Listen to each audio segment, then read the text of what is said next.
Okay. I think we are good to go. Thanks for stopping by, guys. Hopefully everything is looking good on the old audio and video, and hopefully you are having a great week. It's another Tasty Tuesday, thank goodness. Been ready since last Tuesday. And I'm thirsty.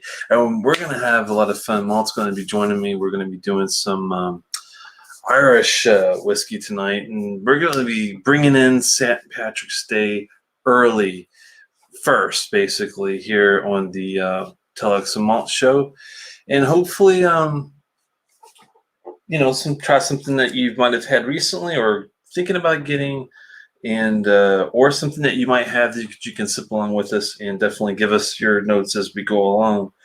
We're going to be looking at now something interesting about this. I don't typically do Irish whiskeys. I usually do Scotch.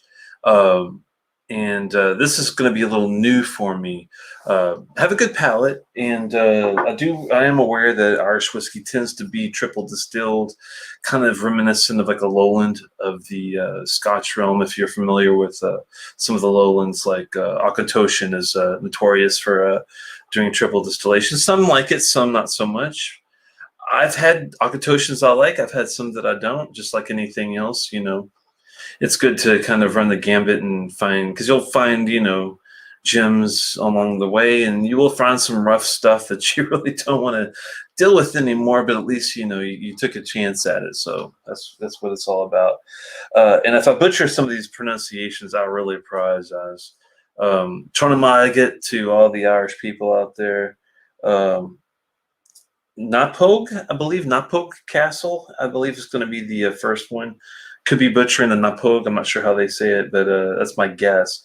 14 years is going to be the age statement on this. This is I think this is referred to as the Twin Wood. That'll be the first one we'll look at. This is going to be 46%, and we'll get into the details in a little bit. And then we got the these are both from Malt, by the way, so it's kind of a surprise for me. And we're going to be doing the Redbreast 21, which should be really, really, really enjoyable. I've been lucky enough to have a Redbreast a while back. I think it was the 15, or if they have a 12, but I think it might have been the 15. But it has been a few years at least, so this is going to be great either way. Let me get Malt his invite here, so we can get him on the channel with us. Hey guys, good to see you, Manuel Meister. Let me get this written out here, and it's on its way. Cohen, Juan Cantanilla, good to see you, man. Whiskey Straight Al. Yeah, this should be interesting. This is, like I said, you guys were just joining in as I was kind of ramping things up. I don't usually do Irish whiskeys, but this should be hopefully educational and entertaining at the same time. That's the goal, at least, to go through some of these. And I mean, the good thing about whiskey is, there's nuances to different styles, but a good whiskey is good whiskey, no matter how many ways you want to twist it around, how much water you want to put on it. Unless you over dilute it, of course. But I don't know anything about Irish whiskey, so looking forward to the info. Yeah, still having an unopened. Oh, Redbreast 21, but did go through 2 bottles. Wow, man, that must be a pretty good one there, Peter. If you went through 2 big tasties along the way and still have one up for kind of tucked away in the corner. I'm going to go ahead and, while we're getting malted here, I'm going to go ahead and pour this out, because I usually like to let it sit out at least a few minutes before, if not a year per age on the bottle, before we, even think about going through the motions. It's always good to let the whiskey have a little bit of oxidation. It doesn't have to be much, but at least some.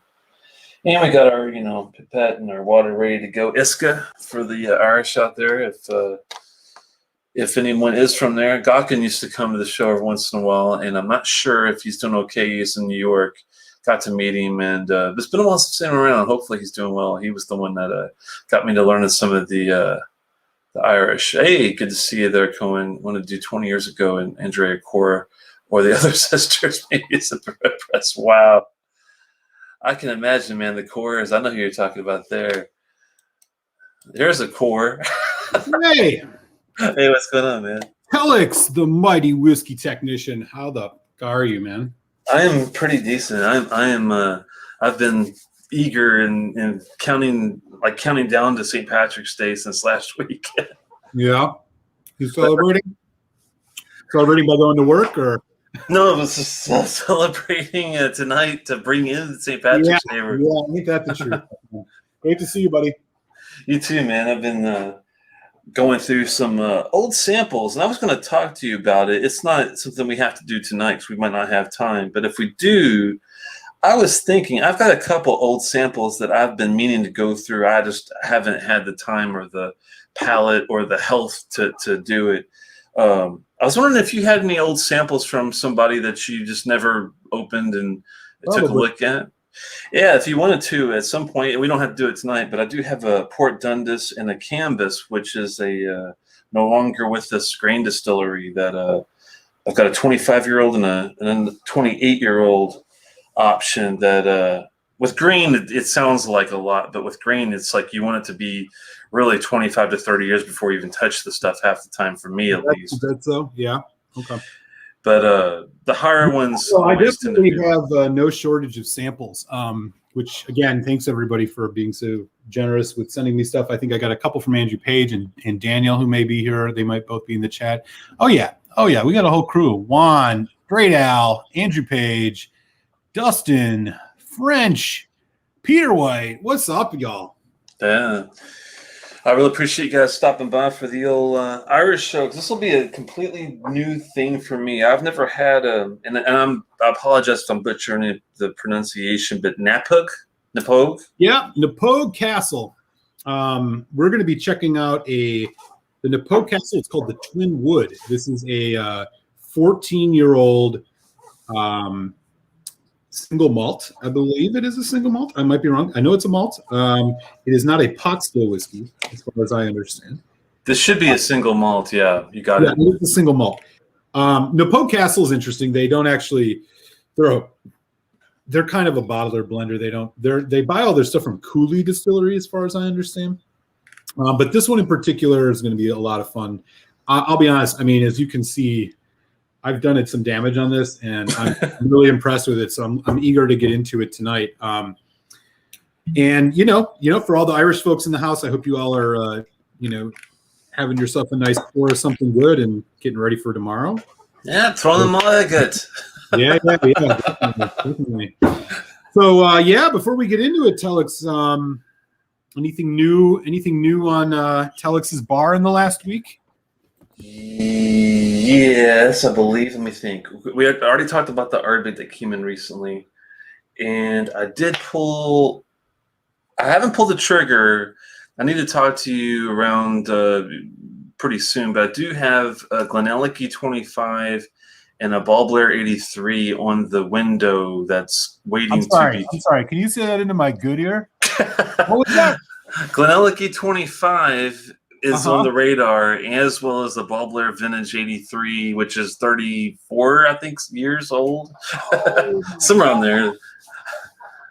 It's going to be glorious, man. Yeah, I've got pretty decent prices on them, so I think I might have to pull the trigger next month, but I got to talk to you first, because we've also got some other stuff coming in and all that stuff. Damn. I mean, wow. Okay. Those are the two. Ballblair, boy, man, you got me licking my chops just thinking about that Ballblair. But you said something about a Bunnahabhain that you found recently that I'm going to be salivating over. I found a decent price on we've talked about it how many times? The Bunnahabhain 25. Yes. It's coming. The Bunna 25 is coming. I haven't got a ton. I got the new Compass Box Magic Cask. Oh, nice. Which, I have. I mean, it literally just came today, so I have not. You've got quite a good Compass Box collection, don't you? Pretty much already. Yeah. I have I just bought the Magic Cask in the Story of the Spaniard, which is one that I've heard good things about too. So I'll be checking that out. Yeah, the Pipa Monster Arcana, and then the Felicitas Hedonism, and then I think I have a Spice Tree Extravaganza. So yeah, a couple good ones. Did you ever have a chance to try the one called Phenomenology? No. Oh man, I was lucky enough to have a sample a while back, and then Mr. Stephen Connor had an extra bottle that he had for sale. I was like, well, hell, I liked it enough to get a bottle off of him. So I'll try to keep an eye out. I'm not sure how readily available it is, but if you find it for around 170 to 180, it's definitely well worth it. It's a really, really my favorite Compass box I've ever tried. And it's only like one. I mean, I shouldn't say only, but it revolves around 170, 180, I think, at this point, unless they've gone up again, which is at all possible. Yeah, it always is. I think that's about it in terms of. Yeah, I haven't got anything else notable. I don't think. Oh, a Cavlan Solus X Bourbon. That's right, and the Signet. I forgot about those. Yeah, the Signet. I found both. Ooh. Yeah, finally got a Signet. It needs to be done at some point. So I'm excited to. That's a hell of a nice pickup, I'd say. Yeah, I've only had one dram of it, and I remember liking it, but I was like unsure, and I feel like it's one of those that I need to explore a little bit. And I drank it at a time where I think I was, less palate developed than I am now. So excited to try that out, but. Oh, and to go along with it, also I'll be picking up on the side for us some smaller bottles. I'm getting the Speyburn 10 to go along with our 25 that we'll be looking at later. Yeah, and I've also got the Ben Ryack Smoky 12 or 10. He might only be able to get us the Smoky 10, but either way, I was like, hey, Ben Ryack Smoky 10 or 12, I'll be happy. Yeah. We'll take it, man. Take a Smoky 8, Smoky 6. Fuck it. Exactly. I don't want a Smoky 1, but hell, I might even drink that too. It's just literally just moonshine. Bathtub, yeah. They just give you New Mix Spirit and aged in peat for 20 minutes, and just like, here we go. Uncle Haney got out of his back of his car. Yeah. All right. Well, it's good, man. Cool. And we'll let you guys know later in the show kind of what we got on the horizon. But as Telex was saying already, and we're going to do some Irish tonight. It is the eve of St. Paddy's Day, so we're going to take advantage of that for some shameless show programming. And we got two Irish whiskeys lined up. So here in the first hour, like I said, we're going to be doing this one. This is the Knappouge Castle. It is the Twinwood 14-year-old, non-chill filtered. It is 46% ABV. It is it's basically, as you'd expect, ex-bourbon, ex-Oloroso sherry. And Knappouge Castle, they don't distill their own stuff. They just age it and bottle it. I don't know if they've started distilling their own stuff, so correct me if I'm wrong in the chat, y'all, but their stuff mostly comes from the Cooley distillery. That is the tail of the tape. Now, they say this is a limited release, this 14. On normal core range, they have a 12 and a 16, but this 14 is pretty readily available in the States. So, this is by no means a rare whiskey of sorts, but we'll get into the final thoughts. I do have a full review of this coming up on my channel in a couple weeks. If you're so interested, go smash the subscribe button and do make sure you subscribe to Telex the Whiskey Tech. I appreciate it. This one looks like it's going to be also non-chill filtered and no coloring added, definitely in this one. Yeah. And this is triple distilled. When I was opening the show, I was trying to remind people that I'm not an Irish guy, but I from what I know, they do the triple distillation kind of reminiscent of the lowlands in Scotch, like the Auchentoshan and some of the other lowland distilleries. Yeah, and there's apparently a lot of people from Ireland who kind of settled in that area at some point in time, which may not be responsible for the triple distilled style of Scotch whiskey, but I can't say that for sure. It's one of the many, rumors about why lowland whiskey in Scotland has the triple distillation, but so it goes. Yeah, that's a good point. I didn't even think about that, but that would explain why you get certain characteristics that carry over from one region to another, even though it is a completely different style, sort of. It's some of the basics are still kind of the same, really. Yep. Makes it nice that way. Well, I've had it poured in the glass for a while. Great. Yeah. So these are both for me. And so, as normal on the show, I'm going to hand things over to Telex to start with his tasting, and I will compliment what he pulls out of this as we go along here. I appreciate it. Yeah, this looks it's a great presentation. I'm impressed already when I see no chill filtering, no coloring. It's got the 14-year age statement. It's got a 46% ABV. I mean, hell, you've already got a 3 out of 5 usually from me if it tastes decent right off the gate. Yeah. That's a good, solid. I mean, I should say well over average whiskey, because the average people still do a lot of this. It kind of reminds me. It's funny. I was reading watching one of our friends, Roy. He had a show. I forgot who was on this time. It might have been Ian.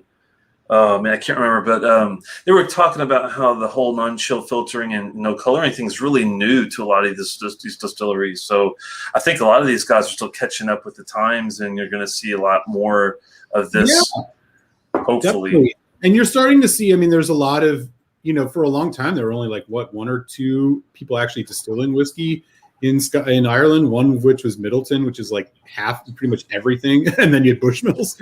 Now you're seeing some of the smaller places kind of popping up again. I mean, obviously Cooley makes the distillate for Knappouge Castle, but you have you got Dingle coming up. You got Waterford with their like organic Irish stuff. That's the one I've heard a lot about recently. Yeah. Are they brand new, or they've been around for a while? Or? Pretty new. They're at least. I mean, I had not heard of them, so yeah. I mean, they're new on the scene as far as the attention they're getting. I was gonna say I've seen a lot of shows about their whiskey recently. All of a sudden, I was surprised. This brings up a good thing. Please, if you don't mind, tell me I'm kind of new to the whiskey scene in Ireland.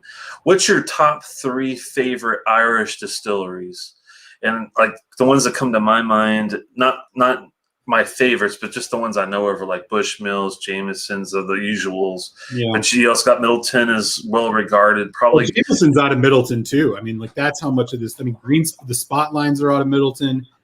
The spots are too. Well, Wheeling is another one that's independent, as far as I know. I might be wrong about that, but I know that Dingle is. I know that Waterford is. But yeah. But please give me your top 3 while I'm going through the notes here. Think about your top favorite 3. It could be the Redbreast. It could be Connemara, some peated stuff if you like that. I've never tried it, but I've heard mixed reviews on some of those. So let me know what your favorite 3 are while I'm going through some of these. Yeah, and meanwhile, we're going to dig into the Knappouge Castle 14 here. So. Wow, it holds up really well. It's not runny at all. It's got a nice thin. I think it's going to be a thinner mouth coat on the viscosity, but that's not a bad thing all the time. It's kind of understood to be that when you're doing triple distilled too. I think it. Yep. Man. Oh, nice. I got a combination of 2 things at once that were really nice and powerful. One was a big, fat, juicy pear, and the other thing was a really fat vanilla sugar cookie. You nailed it, buddy. Oh, my Lord. That's a nice nose. Wow. God, the nose on this is fantastic. You can smell the crispness of the apple in this. It's like, it's weird. It's like you can. Golden delicious, or like a honey crisp. Exactly. Yeah, it definitely gives me that crispy kind of apple feeling on the nose. Wow, there's some sweet butter in there. Oh, this reminds me of something. What does this remind me of? There was a whiskey. I think it might have been the Othrosk. I'm not sure if you had an Othrosk. It's Auchroisk. It's not a very well-known Scottish distillery, but they do put out a lot of whiskey. I think this was I'm pretty sure this was an Othros, but I can't remember the year. I want to say it might have been an 18 or a 15, one of the 2. But man, or I could have been there 4 and 5 and 12. I'll have to go back and look, but this really is reminiscent of that. Do you get any like slightly floral perfumey notes on this? Yes. Well, maybe more perfume than floral. Well, I get a combination of like honeysuckle and some like marigolds, like yeah.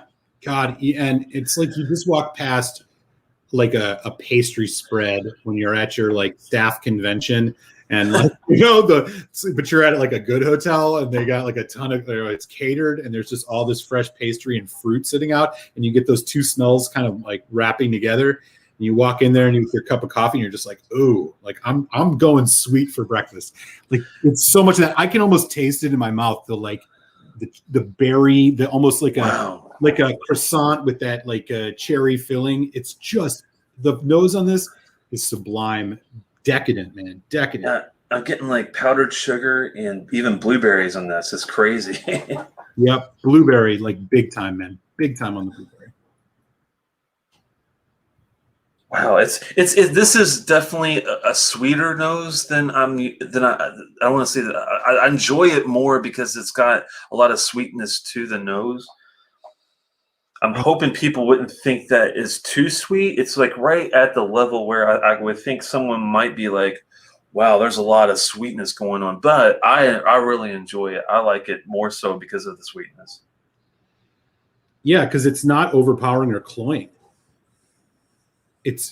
And then again, that nice yeasty, bready, green barley note that you get out of Irish whiskey. It's not as prominent on this because this isn't like your typical single pot still, but boy, you still get some like hints of that. God, it's killer.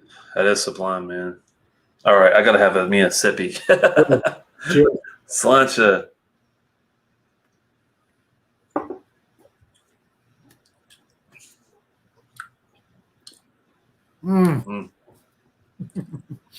Wow. God damn. It's funny. It's not hot. It's definitely more intense. It's so intense. Those flavors are popping. I mean, it doesn't take much. It's pretty quick on the release of the flavor. Wow. There's a lot going on, but it's so much at once. I have to almost take a step back and think about it for a second. Wow. For a triple distillation, that punk's a pretty good punch, I have to say. Doesn't it? Flavor wise. God. What I really love about this, and I'll let you do your development kind of palate notes first, but it's like you get this initial wave and then there's a spice hit and then another surge of just like a ton of flavor, and the finish is just so long. Nectarines and peaches were the first two things that really exploded for me, and then this wave of like, it's not cinnamon, but maybe like a nutmeg combination with a little allspice, but not overpowering. It's not like peppery. Oh. If there's any pepper, it might be a little bit of smidgen of white pepper, but it's very mild.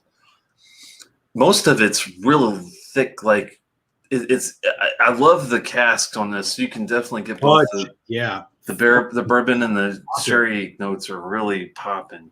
Yeah, the like dominant notes. I agree with you on the nectarine. Vanilla, fudge, dark chocolate. There's a nice tangy, bright acidity to it that's maybe orange. It's hard to decipher, but it's just there. There's apricots in it too. Yeah, and then apricots, right? I mean, when you get into kind of the more like secondary notes, I guess it's the apricot for sure. There's also this like lemon meringue, this like almost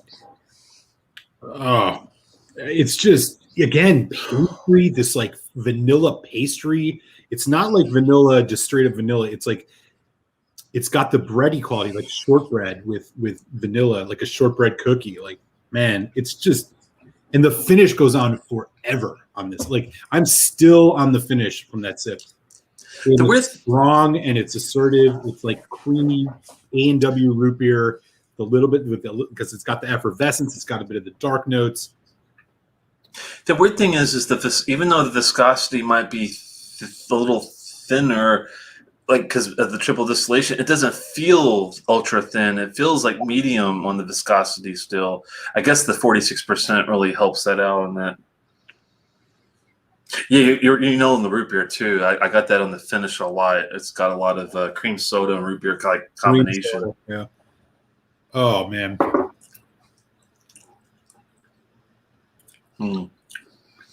This is surprisingly a lot better than I thought it was going to be. Wow. You want to know something else about this? No. At the high end, this is a $60 whiskey. Most of the time, you'll find this for $50 to $55. Wow, man, that's. I mean, when you think about a comparable Irish, yeah, it doesn't have the age statement, but something else that a lot of people pick up at this price point is Green Spot. Yeah. It annihilates the Green Spot. Yeah. It doesn't have as much of the green all malted barley in it, but my God, because it's not the single pot still. But my man, that is really smooth. Mm. God, yeah, it's killer. Every time I go back to this, I'm just blown away. I can't believe I'm drinking a whiskey that I paid, that price for. It's got this like, and it's. I don't like grapefruit, but it does have like a little bit of a grapefruit on the finish. It's got kind of like a slight tinge of pith, but the good news is for me, it's not bitter. It's got so much well balanced with the sweetness and the little bit of saltiness, little bit of, I wouldn't say it's briny or maritime at all. It's definitely got more of a fruit sweetness, vanilla, floral thing going on overall. Wow. I'm with you on the saltiness. I don't get the grapefruit as much. I do think like what's really interesting about this, and I agree totally. Like its viscosity belies the flavor that you get. What's interesting is the sherry, like the bourbon notes are more dominant, but I'm telling you, like the sherry. I mean, it's Oloroso sherry, but it's not that. There's a bit of the dry, but there's also the juicy, and like they just complement them so well in this. Like it's almost seamless. Yeah, I would think the reason why I chose grapefruit because it's got this subtle dryness to the finish too with it. Like I do think it's more on the realm of nectarine and apricot. Apricot probably the most flavor I got out of it. But at the very end, it was kind of drying a little bit on me, not in a bad way, but just probably the sherry, coming through in the end. But wow. That's something else. I'll put a little water on it. Let's see what we get now. Yeah, I'm gonna do the same. And I can already tell, the longer this sits in the glass, those kind of dried fruit notes from the Oloroso sherry start coming up, and that's what's exciting. Is they age on this at 14 years. That's it's a good amount of time for those Oloroso sherry casks that spirit can oxidize. Oh wow! It brought out lots of confection sugar. You ever had a vanilla long john before? No, but I can envision what you mean because I was trying to maybe I'm too formulate words. That one, but I was trying to formulate words to describe it, and that I think like is it like almost like a chocolate eclair type of thing? Or? Similar. It's just basically just like a really nice kind of buttery, moist pastry, like sweet dough with a vanilla frosting or a chocolate frosting over the top. It's just. Yeah, like a ladyfinger kind of thing. Very similar, yeah. I definitely see that. Yeah, it's definitely got pastry shop written all over this strand, man. It's in a good way. I'm just so happy that it was on the sweeter end than it was some of the other flavors that some of the whiskey tends to gravitate towards when you get to lowlands, and usually they end up being more floral than anything else. But thankfully, the fruit and the sweetness really stick with this. Yeah. I feel like the sherry notes do shine a bit more, especially on the palate with the cups with a couple drops of water. You get a bit more of that like dried berry thing going on. Oh man. I think I'm sensing a little more spice in the nose too. We'll see on the palate. Yep. Let us know in the chat. I mean, if any of y'all have had any Naboe Castles, if there's ones you don't like. Like I said, this is the 14 years old. I know the 16 is around about an $90 dram. The 12 is like $40. This one's right in that 55 range. Would love to hear. And then they have a bunch of other finished ones. My goodness, man. If you like nectarines and apricots and caramel chews, this is glorious, man. It's like the caramel chew, and a little bit of that reason is coming through in the finish. It's like a real subtle chocolate, but mostly caramely kind of note.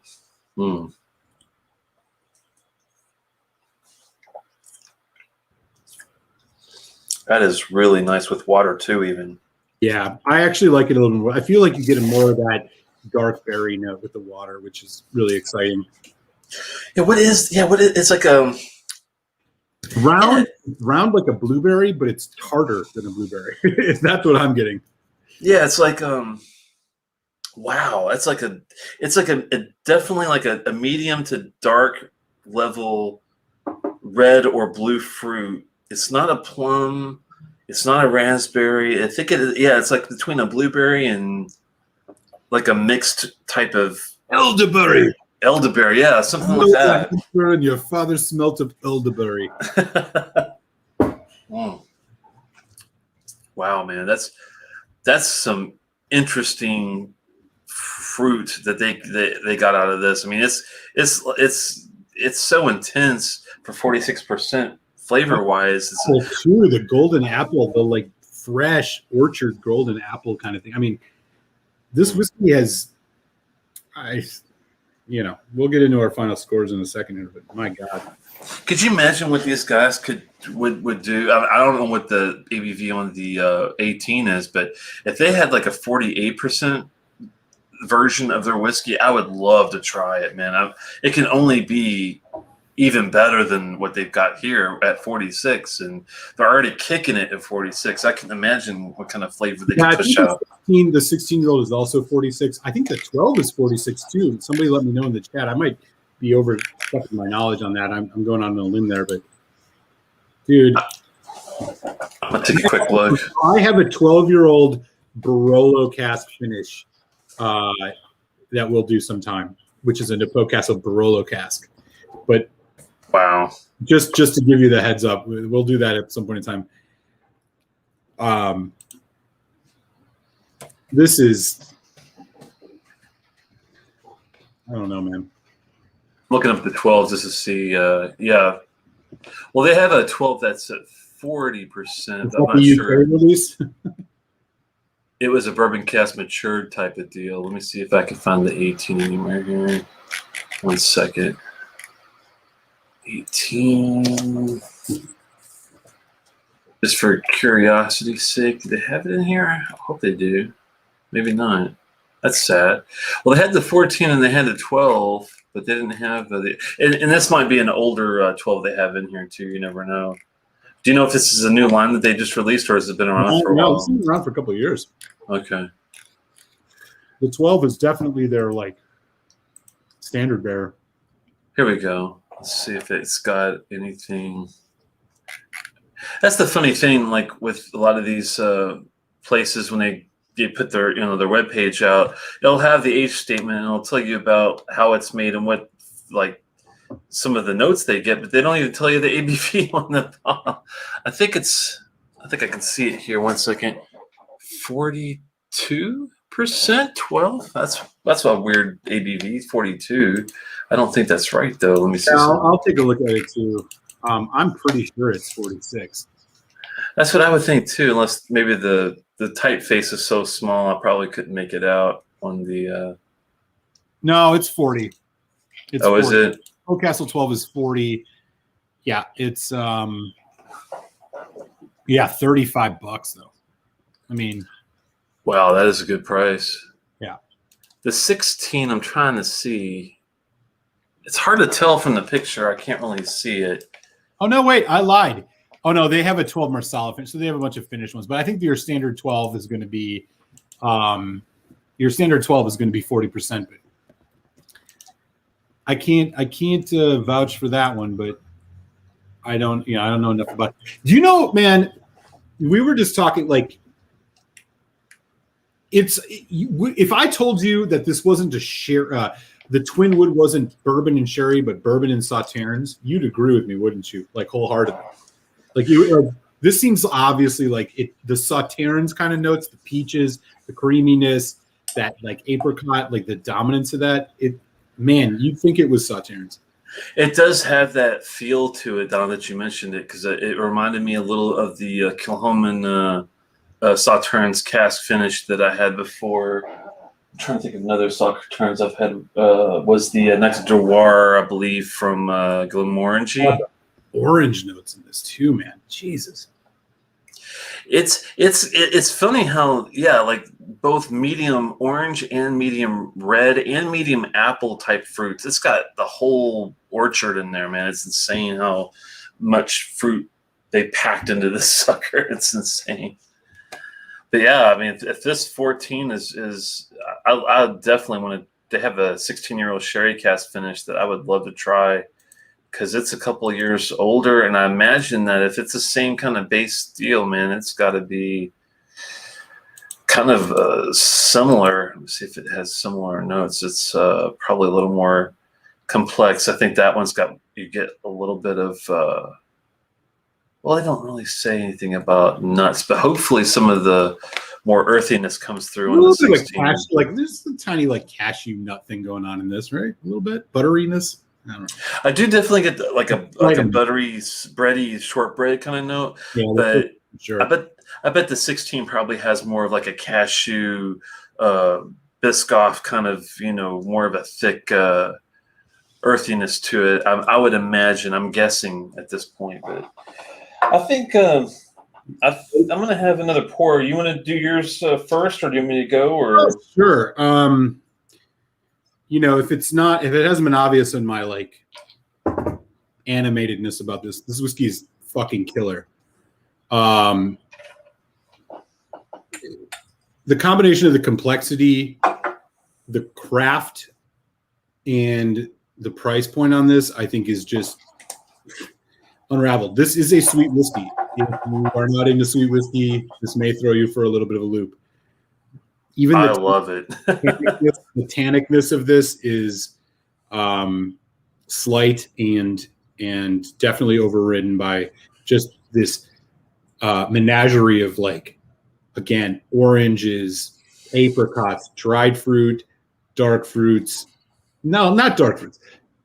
Apricots, like medium berries, again, blueberry, strawberry even, and then just great barley-driven breadiness, green notes, so much sweetness, the bourbon barrel influence.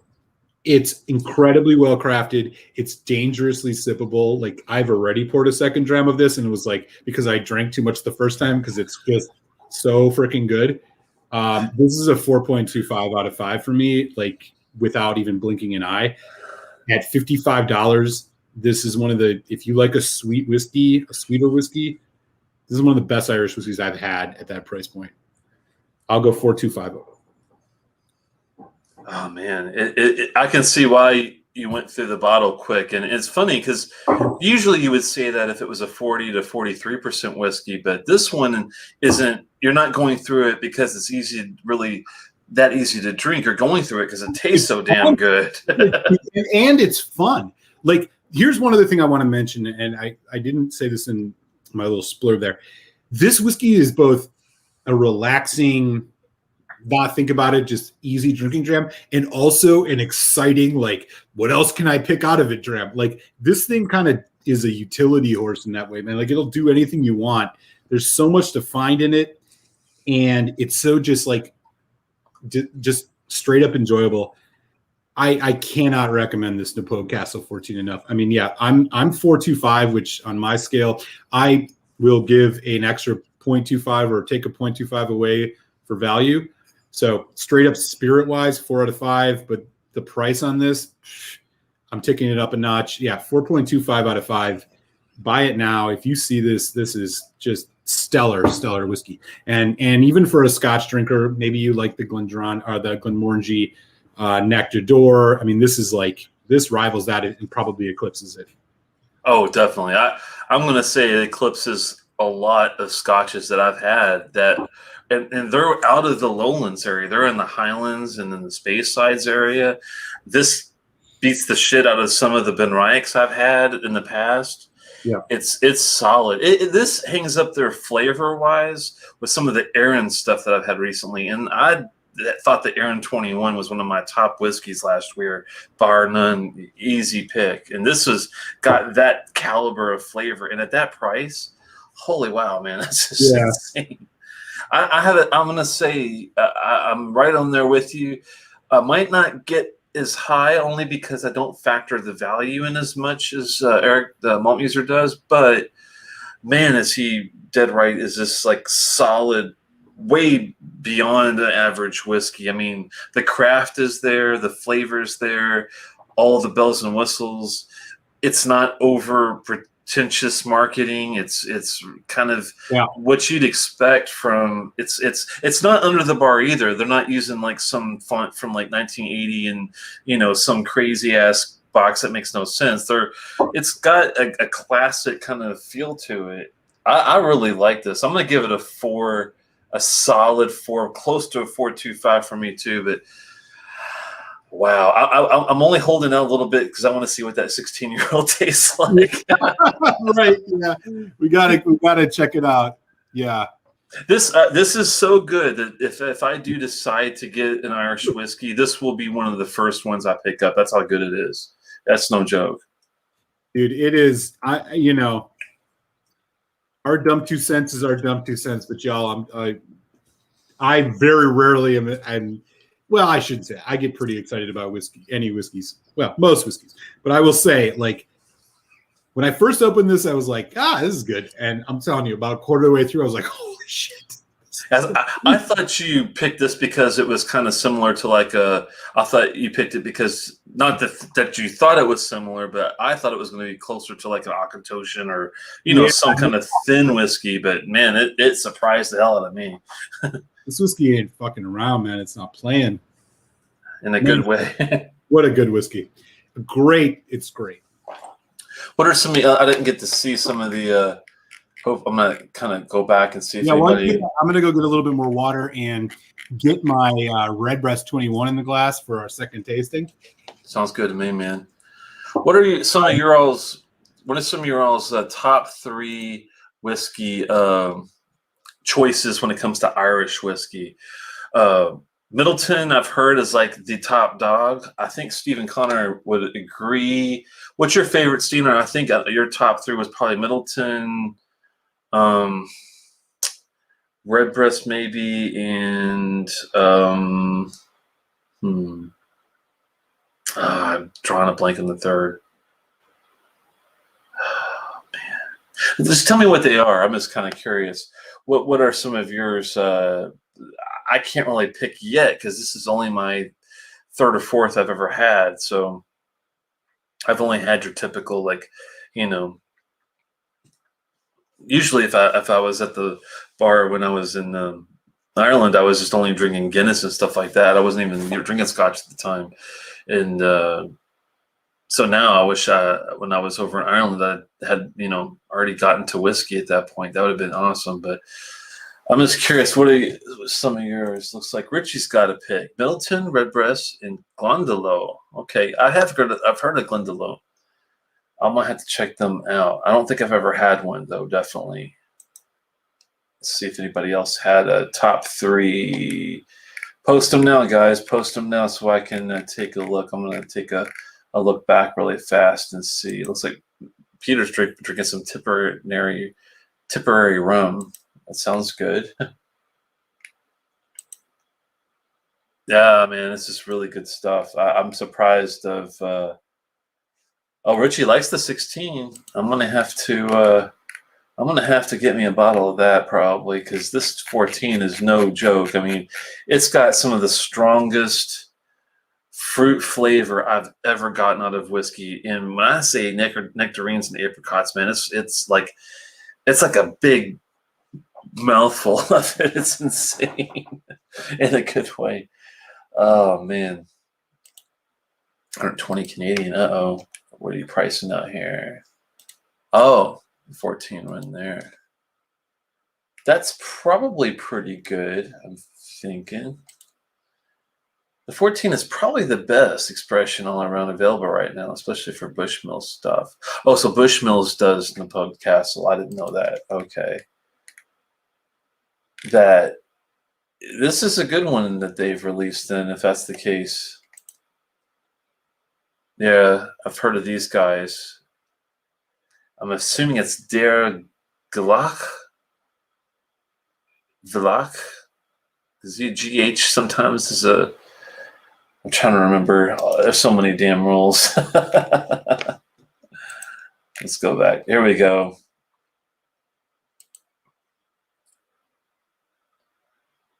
Tarconel.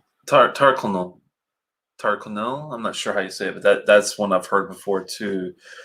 In the green spot, Chateau Barton. Okay, I'll have to look at that Tarconel and see. Middleton. Oh, and they put out Redbreast. Wow, Powers. All the spot whiskeys, Jameson's, the Irishman, everything. Wow, man, that's crazy. Teeling. Okay, Teeling is one I've heard too. Dare Gaelic. Oh, there we go. Oh, that makes sense. It's the Irish version of spelling of Gaelic instead of the other way. Gotcha. That makes sense.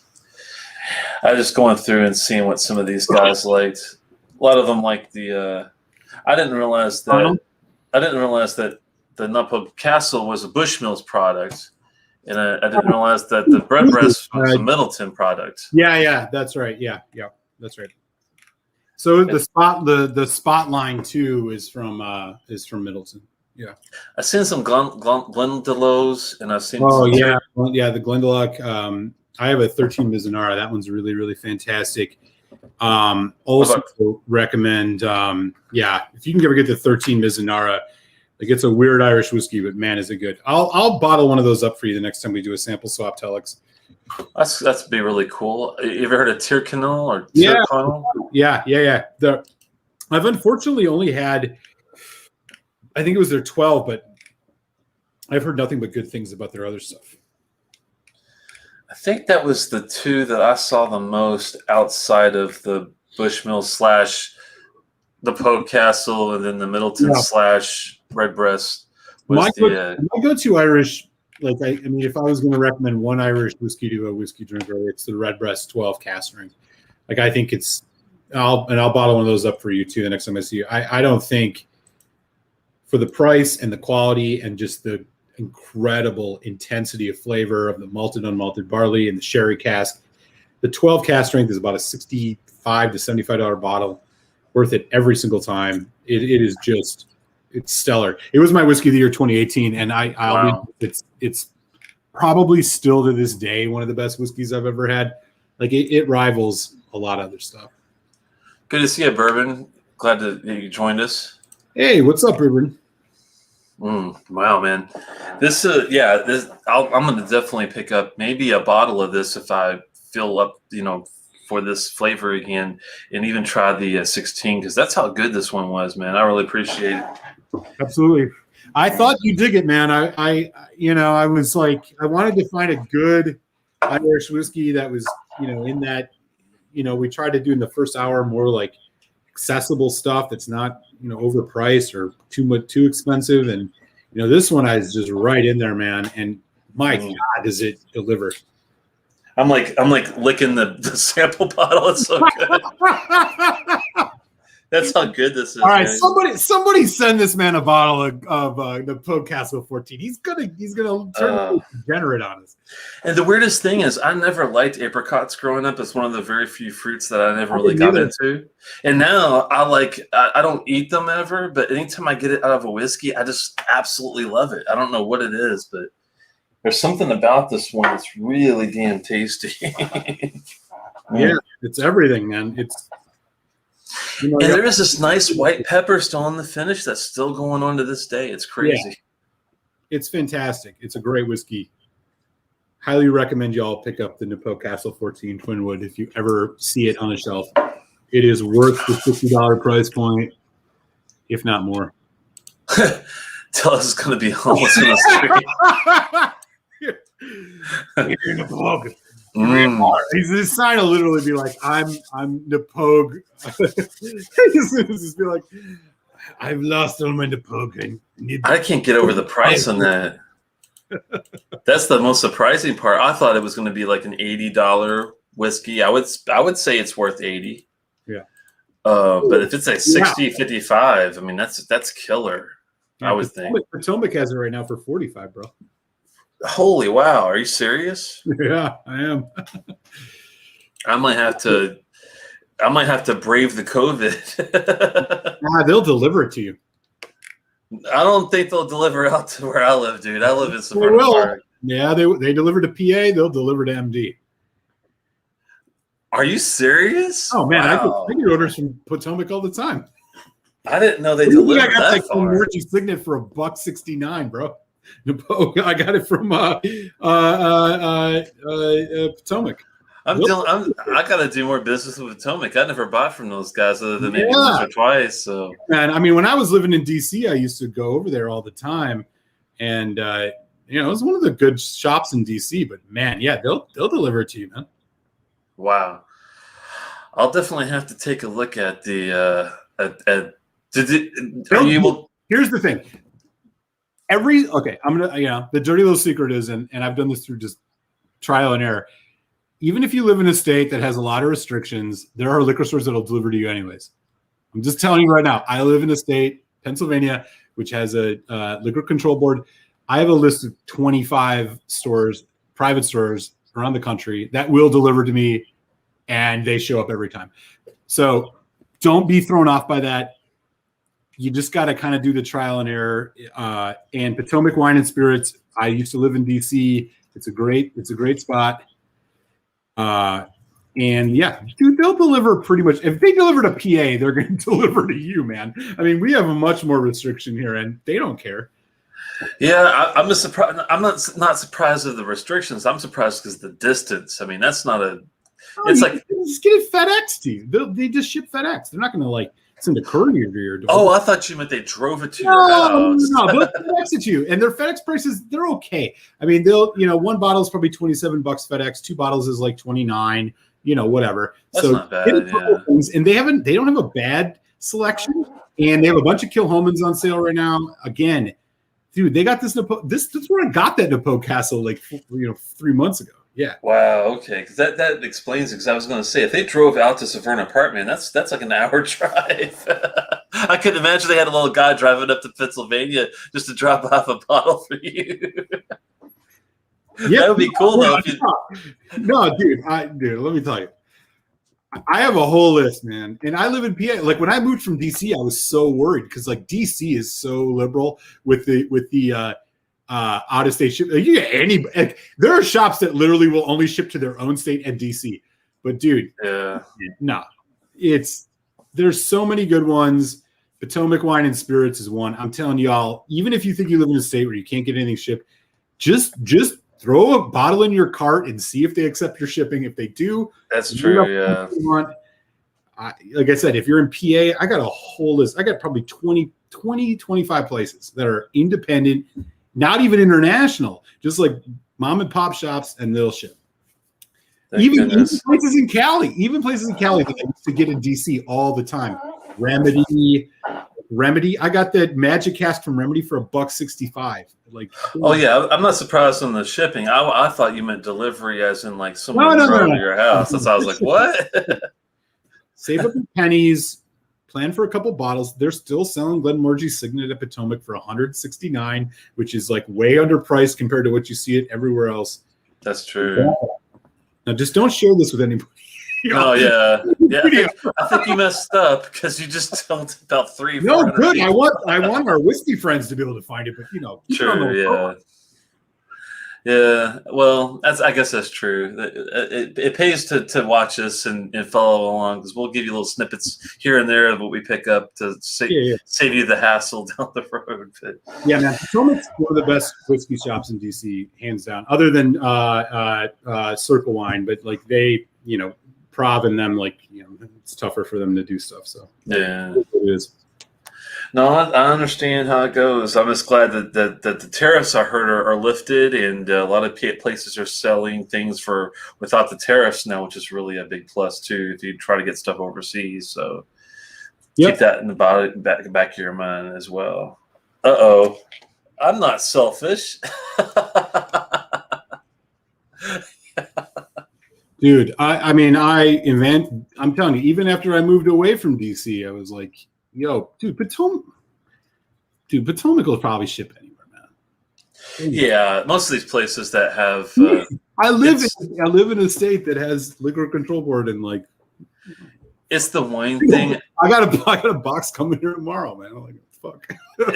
It's the wine thing. Some of the laws are different for wine. Like, and Maryland is absolutely crazy because ours are based off the county. So if you go to Montgomery County, they have a board like you've got in Pennsylvania. But if you go to my county in Anne Arundel, they don't have any of that shit. Right. Yeah, it's really weird. Edgewater Liquors and all those places out there. Yeah, they don't. Yeah, but Montgomery County is weird. Yeah. But I got to admit, I found some cheap stuff in Montgomery County when I was. They do have good prices on certain things. Yeah. Yeah. I have found some Ardbeg committee releases even at places like that. Believe it or not, you never know what you're going to run across with, because they have to deal out all the stuff to the whole state. And those government stores in Virginia, man, you want to talk about good prices? Holy cow, man! Those government stores in Virginia, if you get there at the right time, you get Elijah Craig barrel proofs for $56 a piece. It's just crazy. That is insane. But that's the way it should be. That's the sad thing about all this. If you're in Kentucky, you can get all these things that you guys go gaga about probably for $50, and then like 2 months literally later, it's going for like $300 or $400. It's insane. But I guess that's the free market for you. Speaking of insane, we're about to do some insane here. We're about to the top of the hour. Have you got that bad boy in your glass yet? Oh shoot! Glad you reminded me. Right, yeah. You pour that out for a minute, and you let that get some oxygen, and I will slowly give the tail of the tape here. So for our second tasting tonight, it's Paddy's Day Eve. Let us know. Pony up to the virtual bar. What do you guys got in your glasses? Yeah. What do you ladies got in your glasses? What do you, they, thems got in your glasses? Whatever. Let us know. We are enjoying some Irish, and so far so good. What we got coming tonight in the second tasting here is a just, this is one of the kings of Irish whiskey. Redbreast, 21 years old. It is in an ostentatious box. Look at this presentation, blah, blah, blah. I mean, it's got a whole thing going on. Redbreast comes out of Middleton, just like pretty much everything else in Ireland. One of my favorite distilleries, as I was alluding to earlier, Redbreast 12 Cask Strength, probably one of my favorite whiskeys of all time. This one, however, is the 21 year. For a while, this was the oldest Redbreast on the market. They now have like a 27 Dream Cask, which is upwards of $500. Yeah, so I haven't had that. So here's the tail of the tape on this. This one is, of course, triple distilled, as you would expect for an Irish whiskey. Get the bottle out here. This is, it's single pot still, so you're going to get a lot of the unmalted barley notes. Let's see. It doesn't say. I believe it's all ex-sherry, but it actually doesn't say. This is bottled at 46%, so that's great news. And I believe this is all ex-sherry, but it says here it does have sherry nuttiness in it, but I don't know. It doesn't say if it's ex-bourbon and ex-sherry or just ex-sherry, but I think it is all ex-sherry. Distiller says it's both a combination of ex-bourbon and first fill sherry casks. Okay, So well, there you go. That's the info. This is what the bottle looks like, your typical Redbreast, but the difference is that it comes in a giant wooden heavy box like so. Yeah, this is the like one of the crown jewels of Irish whiskey, and I'm very excited to share this with Telex tonight. And we couldn't have a better time to do it. I'm not going to give you the whole Robin Redbreast story. They give you the whole spiel inside this. We can avoid that. But yeah, this is. I mean, this is if you were going to challenge somebody on Scotch or on bourbon, and you're arguing Irish whiskey is one of the best Irish whiskey, the best whiskey you can get. I think this is probably one of the ones that some folks would grab. So I'm very excited to get into this with you tonight, Telex, and we've just hit hour number 2. So whenever you're ready, we can dive on in. Yeah, I'm excited. It didn't say anything about like the chill filtering or coloring on this one, did it? It did not, but our assumption is that since it doesn't, it may be chill filtered and have coloring added to it. Well, the good news, it doesn't, like, coloring wise, it doesn't look too crazy or far fetched. I mean, that's what you would you would think that especially both a ex-bourbon and a first fill sherry cask would look like. So that's a good sign at least. Oh man. It's got a really nice hold on the old Yeah. viscosity, but it looks a little thin like usual, but that's okay because that's what I expect from a Irish whiskey. It's not going to be super coaty or waxy like a Clonlish or anything like that, but ooh. My God. This one's got more. I definitely like versus the first one. With this one, I definitely get a lot of the wood notes right off the bat. Yep. There's like a roasted coffee thing going on. Yeah, and the age definitely comes across more so. I mean, which you would expect because we're talking 14 versus 21, so Right. that big difference on that. Oh my God, what a great Definitely get the spice on the nose too off the bat too. Wow, this one's got some deep spice in there I can detect. Wow, like I'm getting ginger snaps even just on the nose. It's that intense. Tropical fruit too. God, tropical fruit, pineapple, kiwi, like the pineapple kiwi, just like your assorted tropical fruit blend. It's there.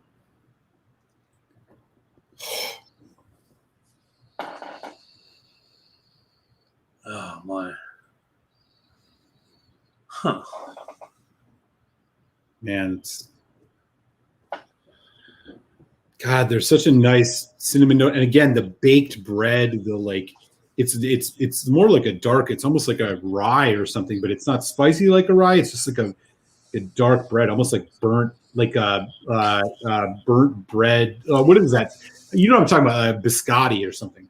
Yeah, it's got like a burnt toast meets biscotti combination. Burnt toast. You're right. You're right. In a good way, not a bad way. Yeah, it's almost got like a graham cracker thing going on, marshmallow, like almost like a s'more. Yeah. Huh.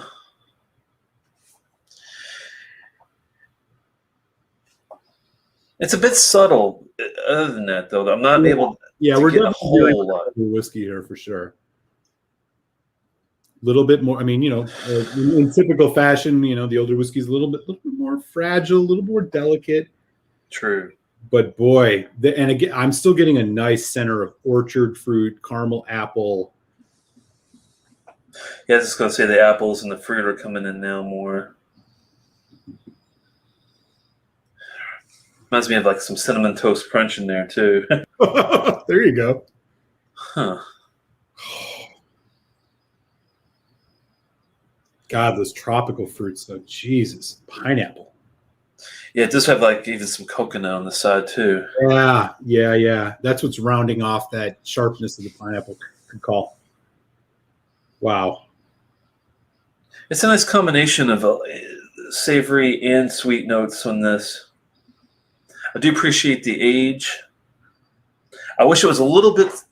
I wish the notes were a little bit like more in your face, but like you said, with 21 years, it's kind of hard to get that. That's really nice, though. Yeah, shall we? Yeah, the viscosity looks better on this one. It looks like it's going to be a little thicker. It's got some thicker legs on it than the other one, which is a good sign. We'll see here. Thoughts well, guys. Cheers.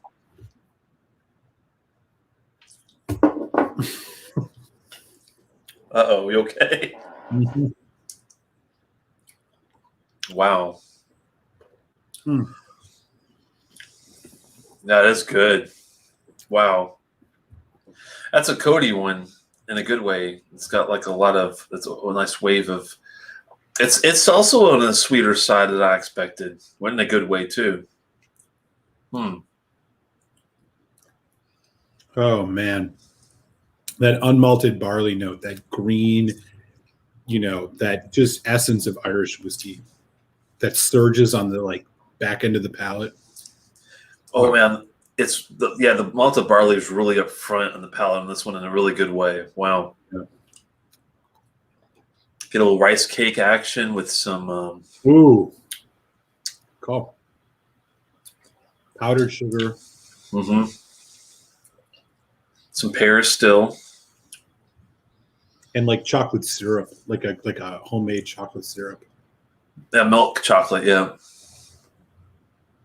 Jesus. Mm. Man. A little spicy on the good spice side. A little cinnamon and nutmeg. It's funny how like these are both are definitely in my realm as far as being on the sweeter end, which I really like. Huh. Mm. It's got this nice. What is that? White chocolate. Nice coating, yeah, of white chocolate on the finish. Sublime. Mm. Mm. Jesus, yeah. That is really well. I mean, the finish is really long on this one too. They both have nice long finishes.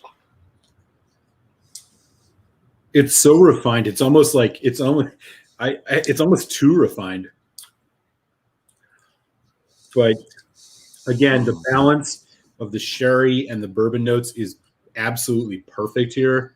Like they share the stage in complete harmony in this whiskey.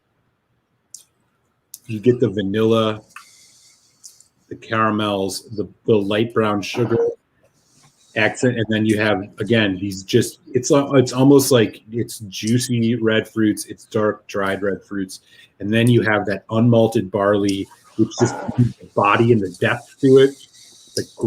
Those green unmalted barley notes like just surge through the center of this, and again the finish goes on forever. I mean, this is one of the, again, similar to the Knappouge Castle. I mean, the finish is, and when I say long, I mean long. But this is one of the longer finishes. Yeah, it's just got like a. It's funny because it started out with some milk chocolate, and now it's gone to more of like a. I don't want to say dark chocolate, but like a dry chocolate. It's like, yeah, if it was dark chocolate, that would be too stark of a note for this. It's right. Like some type of like middle ground of like subtlety that just like cocoa nibs or something like that. Right. Like a semi-sweet chocolate. You could nose this. I literally could nose this all day. The only thing I do think I'm not saying it's missing or it's bad, but one thing that the first one had that I appreciated that this one doesn't give me as much is that kind of bitter, dry ending to it. I do like this because it doesn't dry me out. So with that, I do enjoy that aspect, but I'm wondering if I would feel it was as balanced with some sort of other counteractive, measure to the sweetness. But I do like the sweetness. I'm definitely not bitching. I'm just trying to think. I agree with you. I'm not sure I find this quite as sweet as you do. Like I notice it. I feel like with the Knappouge Castle that we did, it was more stark. Like that was much sweeter than this one is to me. I mean, there's a lot of sweetness. This would definitely lean on the sweet side, but I mean, there's no sour in this. But no, holy cow! I mean, it's just. Yeah, see, that's the weird thing. The first one, I was getting some like tart and bitter type of notes, like sour and bitter. Yeah. This one, I'm getting like the sweetness, and I'm getting like the savory, and it's good. It is, and I'm getting, and one thing I do appreciate this one more than the first one is I do get the earthiness as far as like the age factor and the darker notes. I just don't have any sour or bitter type of notes to counteract some of the other ones. That's the only thing I'm kind of like. I put a couple of drops one to see if I get anything maybe different. Give it a couple swirls first and see what we get. But no, I'm definitely enjoying it. I'm just wondering if.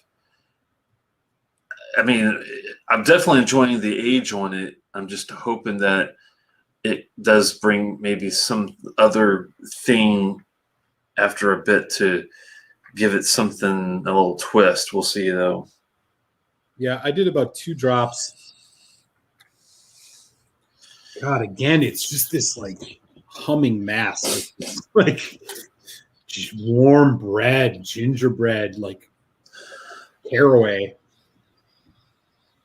And Oh yeah, I'm getting some medium grapes too. yeah, Jesus.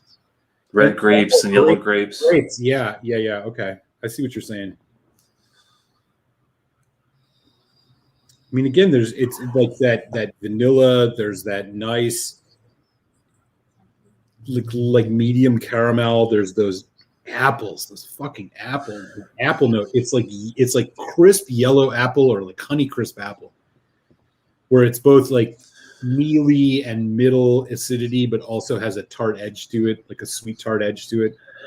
I know I'm getting away in the weeds here, but man, No, I'm getting like a golden, almost like an apple sauce kind of. Yeah. Yellow apple, a golden, like a Macintosh or something.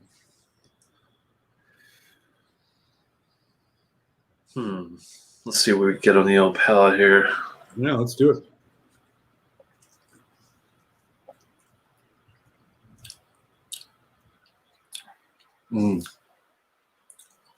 Okay. There comes a little bit more of the medium level fruits.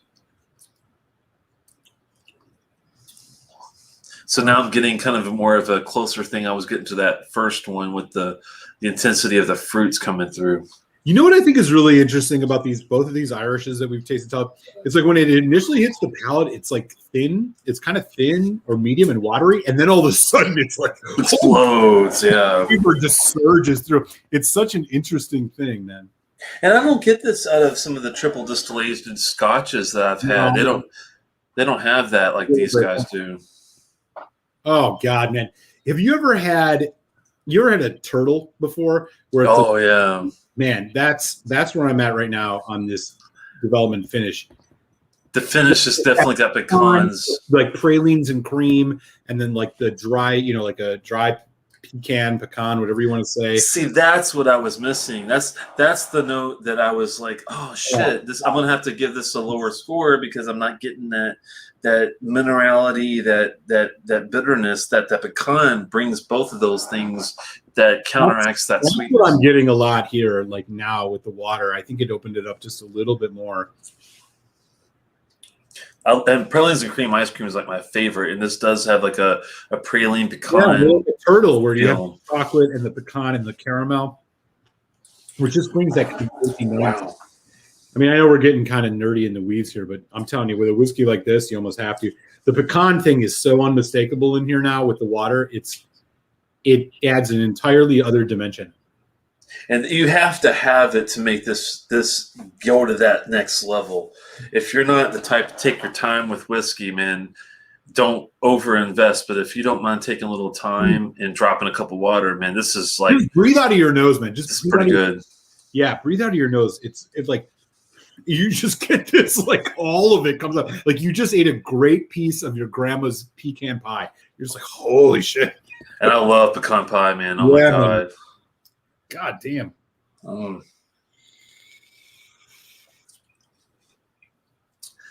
It's funny. Like I like the nose and the initial palate before the water, and then I love the finish and the ending of the palate and the finish with the water more. It's weird. Yeah. It's a night and day difference quality wise with that. Just a couple drops of water, I think. Yeah. It brings out, I think it brings out just, again, more of that core essence of it, that density is broken up a little bit, and it really allows it to expand. What a whiskey, man. Damn. Yeah, pour a little more. Do it. That is really damn good too. Oh man, this is gonna be tough. Tough in a good way, though. Yeah, good problem to have. It's amazing how. Yeah, I wish you could I guess as long as you do the nose neat, have a taste neat, add it, but definitely add your water strategically. then it definitely can be like a really great experience. But you definitely have to have a couple, maybe even one or two glasses, maybe even three to really like play around with it. Yeah, chocolate cake too, man. Just like a chocolate cake, like a dark chocolate cake. The German chocolate cake. Yeah. Oh, yeah. Yeah. Fun fact about that. You know why it's called German chocolate cake? Oh yeah, because we talked about this. It was made by a guy named German, basically. Yeah. You know, goddamn coconuts in Germany. That's the funny thing about it. Yeah, his last name was German. Yeah, it's funny. Thank goodness Black Forest cake really does have chocolate in it, though.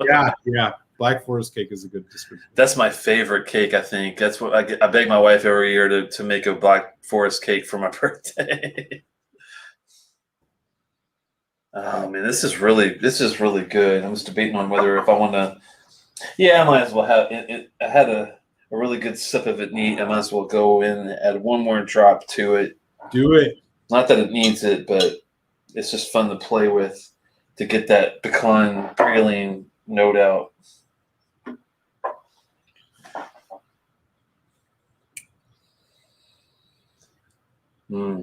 God, maple too. There's like a slight maple.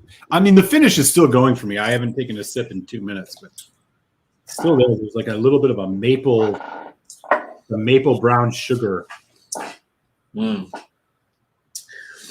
it's got like a light to medium brown sugar thing going on. Wow, that's tasty. That is very, very tasty. Well, you want to go first or you want me to go first? It's up to you. You can go first. I think go for it. Man, this is really, really good. Well, I should add, well, I know you don't care about price. I'll always put. Oh, okay. This one, the only thing first I have to take a stand back on is we're not quite sure about the craft as much as that first one we had, which I love the fact that the first one we can nail the no coloring, no chill filtering, easy peasy out the door. With this one, I'm double checking as you talk. We have to be a little more cautious, but it's 21 years. They probably didn't bother with it, but if they don't label it, we do have to be a little suspicious. But that's okay. We got first fill of sherry casks here. That's a big plus. And the ex-bourbon to go along with it, big plus. 21 years is a great age statement. 46%. I would prefer 48 to cast strength, of course, but can't be too overly choosy with this one. And we'll talk about price here in a little bit when Malt does his deal. It is a little bit of more work than you typically might have to do. Like this first one was more of a, yes, it works with water, but I don't really need it as much. With this one, for me, I do need the water to get me where I need to go. So I might give it a little bit of a knock for that, but not too crazy. Oh, man. I do think it's a bit better, but I don't think it kills. Like this one, this 14 was so damn good that this 21-year-old, even though it's a lot older, it doesn't like kick its ass. It's a little better to me, but yet it's not by a whole lot. I'm gonna give this, I think, the Redbreast 21. I'm gonna give it a 4.25 out of 5, only because I think with better craft, it'd be a 4.5.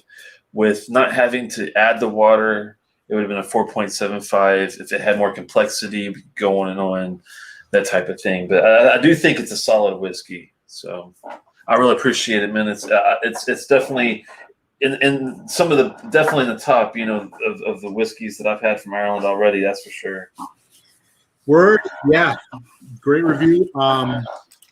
So funny thing, I am also, so this is where I'm at. I mean, I think that I would rather drink this than the Knappouge 14. And again, I give the Knappouge 14 a 4.25. You had a 4. The complexity on this, I think, is notched up a bit. I like that it's steep. I like that it has a lot of just a little bit more depth but it also could use a little bit more depth. Like it is very good. However, a bottle of this on the average USD is about $235. Oh wow! We're comparing that to the Knappouge Castle 14. I gave that a 4.25. Do I think this is a whiskey? Yes. But do I think that you should run out and spend $225 on this because it's going to be the euphoric moment of your Irish whiskey tasting life?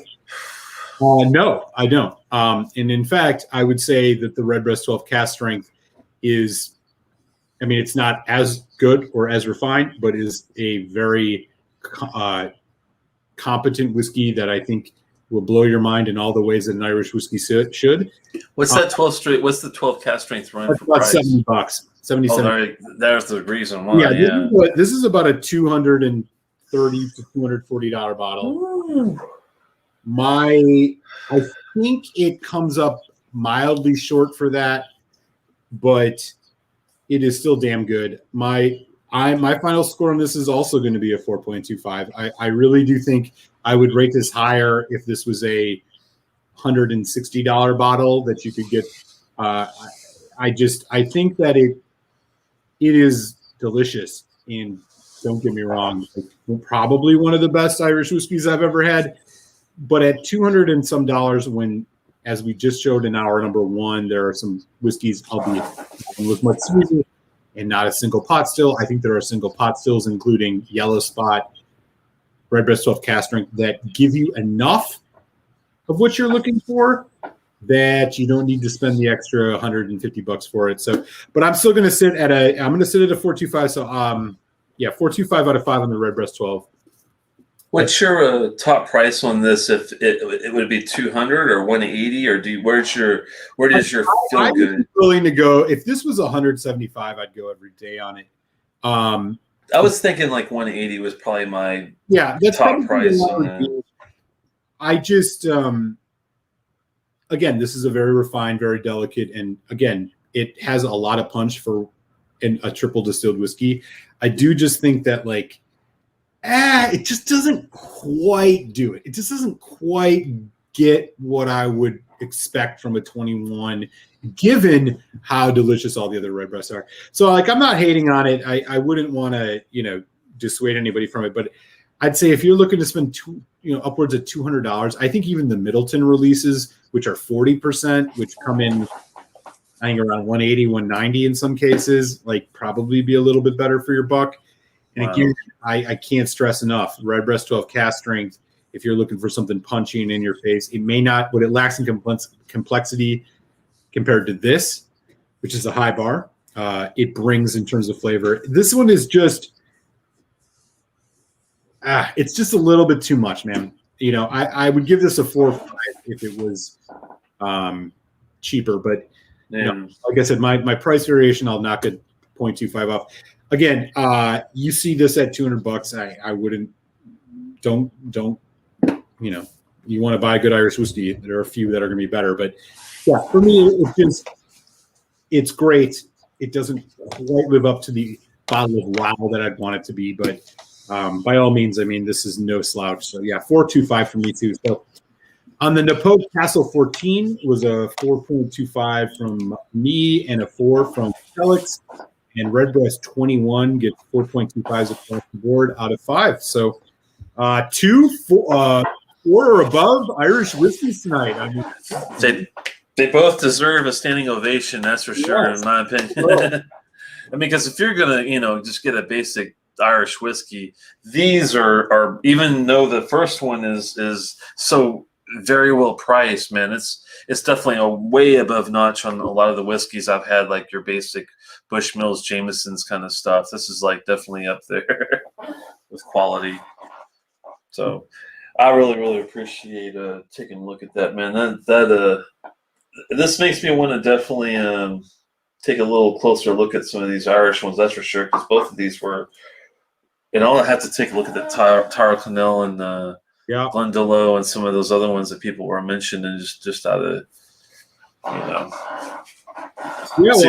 everybody enjoyed this. This was a lot of fun. do let us know in the chat. I mean, what's everybody doing for Paddy's Day tomorrow? Do you got an Irish whiskey you're going to pour out? I can tell you what my plan is. I got to work tomorrow, but after work, I'm going to put on a Pogues record, and then I got a Dropkick Murphys record. I'm going to rock some punk rock. I'm going to pour some Redbreast 21. I'm going to pour some Redbreast small batch U.S. exclusive, and I'm going to have 2 drams after work and blast it off from fucking St. Paddy's Day, man. You know, got to do it. I can't, you know, we can't enjoy it the way we want to. We got to do what we can, and so that's my plan. How about you? Sounds good to me. 1 second. Good to see you, everyone. We did not try the 12 yet. I would like to compare it, but I've heard that it seems like the 14 is definitely a notch above, and some people prefer the 14 even more than the 16, but I haven't yet to try the 12 or the 16 yet to make a comparison. But the 14 was damn good. I will say that. I was surprised at how well it did. And for tomorrow, yeah, I got to work too, but I'm definitely going to try to definitely have a little sippy of something. I don't have anything Irish, so if you were going to say, hey, you know, Telex, this is the bottle to get for tomorrow, what would you tell me to get? I'm just kind of curious. Say again? Redbreast 12 cast strength, and it's not even a question. Yeah, that might have been the one I've actually had before previously. I remember having a Redbreast before. I can't remember. It might have been the 12 cast strength. So I think we had one that was a cast strength. But you want to spend more money, yellow spot. I think it's the best of the spot line, but I haven't. You didn't like the red one? I do like the red one, but it's not as good as the yellow. Wow. Okay, I did have the red one. I haven't had the green or the yellow, I don't think, so I'll have to try it. Green is good. Green is good, but I mean, if you're going to buy the green, spend $15 more, get Redbreast 12 cast strength. It's killer. Absolutely killer. It's 57% usually, 56%. It's awesome. 58% sometimes. Looks like Steven's pouring something right now. Where are you pouring, Steven? I'm just curious of what you decided to. Oh, I think it is the Redbreast cast strength, probably. He agrees, so I might have to pick a bottle of that up for myself just to try. Ooh, he's got a Terraconal 15 Madeira. That sounds really good. If you like Madeira casks, for people that don't, malt. Yeah, well, you know. I remember. I'm getting there. I'm getting there. All right, throw me a bone. Everyone says his wife is making some Irish soda bread for tomorrow. I managed to find the Powers John's Lane 12-year-old. Never had it before. Yeah, Powers John's Lane 12 is great. If you can't find Redbreast 12 cast strength, get the Powers John's Lane. That's also a 12. All right, I got to go take a quick. I'll be right back. All right, man. Teeling small batch is the best economy Irish to me. Oh, it's only $25. Wow. That is some cheap deal, man. And I remember Teeling was one of Steven's favorites, but he likes the older stuff that comes out of there. I remember to give it a try though, if I could find some. If it's 219 or later 12 cast strength, then avoid it. Okay, so unless it's at least 3 years old, don't even try. It sounds like I'll have to keep it an idea, a little note on that deal. That 21 isn't worth more than 200. Yeah, that's what I was thinking. I think 180 was maybe my top price, but it's a tough one. Poured the Jameson Rarest Vintage Reserve from 08. Wow, has some older, above 25 to 30-year whiskey notes probably, and is one of the best I've ever had. Wow, Jameson Rarest Vintage Reserve from 08. That's very specific. I'll have to. Let's see, out of curiosity, if these guys have this on the list. I'm just taking a quick look here for the Jameson Rarest Finish to see what we can find. Okay, they got an 09 and an 07.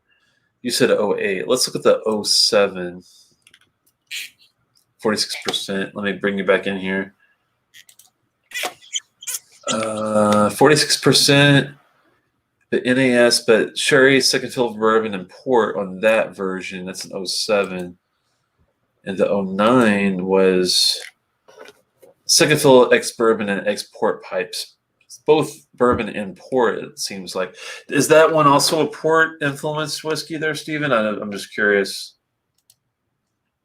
Everyone agrees that Teeling small batch is wonderful. Have you ever had a Teeling small batch there, Malt? Yeah, I have. I actually just like didn't love it, but I do know I'm very much in the minority on that. Gotcha. Well, was there a note that made you feel like it was very young? I mean, I know that it has that rum finish. I don't know. It just didn't work for me. Again, all I had was a sample bottle that I got from the distillery. It just didn't click completely with me. I like the single grain more, but again, I'm speaking out of turn. I can't say like a full thing about it because I just didn't spend enough time with it.